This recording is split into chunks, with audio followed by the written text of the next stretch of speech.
ఎడ్లపాడు వైపు నుంచి చిల్లూరుపేట వైపు వచ్చే రూట్లో ఒక మేజర్ యాక్సిడెంట్ అయింది.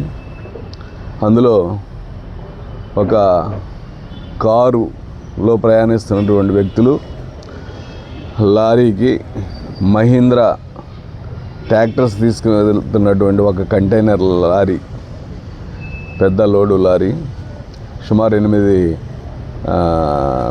ట్రాక్టర్లు ఉన్నాయి అందులో, మహీంద్రా ట్రాక్టర్లు. ఆ ట్రాక్టర్లు తీసుకెళ్తున్నటువంటి కంటైనర్ లారీని వెనక నుంచి బాగా స్పీడ్గా హిట్ చేయడం జరిగింది. దాంతో అక్కడ స్పాట్లో మొత్తం 4 చనిపోయారు. ఒక అతను హాస్పిటల్లో చనిపోయాడు. చనిపోయిన వాళ్ళు వచ్చేసి మేడగం రామిరెడ్డి మరియు అతని శిష్యులు. వీళ్ళంతా కూడా ఇంజనీరింగ్ కాలేజీ స్టూడెంట్స్. ఇదంతా కూడా మీ అందరికీ తెలుసు.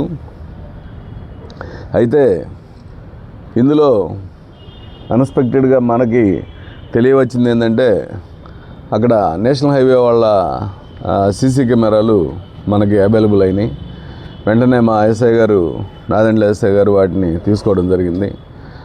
తీసుకొని మాకు చూపించిన దాని మీద చూస్తే ఆ లారీ ఏదైతే మహీంద్రా ట్రాక్టర్స్ని లెఫ్ట్కి తీసుకెళ్తా ఉందో, అంటే వెళ్తా ఫస్ట్ లైన్లో వెళ్ళి అతను సడన్గా లెఫ్ట్కి తిప్పాడు.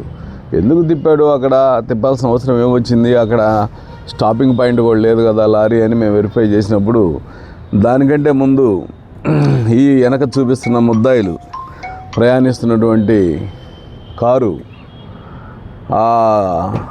ఆ కారులో వీళ్ళు వెనక నుంచి వచ్చి ఫాస్ట్గా వచ్చి కారుని బైపాస్ చేసి ముందుకు వచ్చేసి,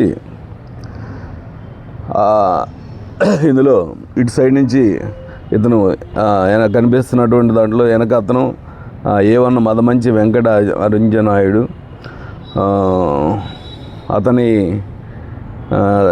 అనుంగు శిష్యుడు పుల్లంశెట్టి మహేష్ అని ఈ రెండో అతను ఏం చేశాడంటే, డ్రైవింగ్ ఏమో ఇతను చేస్తున్నాడు A1 వెంకటనాయుడు.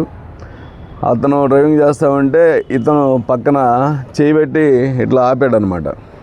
ఇట్లా అంటుండేసరికి ఓహో నన్ను ఏదో పక్క రమ్మంటున్నారని అతను సడన్గా మహీంద్రా ట్రాక్టర్స్ తీసుకెళ్తున్నటువంటి కంటైనర్ లారీ అతను మహారాష్ట్ర అతను డ్రైవరు, అతనికి తెలుగు కూడా రాదు సరిగా. సో అతను తిప్పడం జరిగింది. ఆ తిప్పే క్రమంలో అతను ఇంకొంచెం లాంగ్ వేలో తిప్పితే బాగుండేది. ఆ అవకాశం ఇవ్వలేదు వీళ్ళు.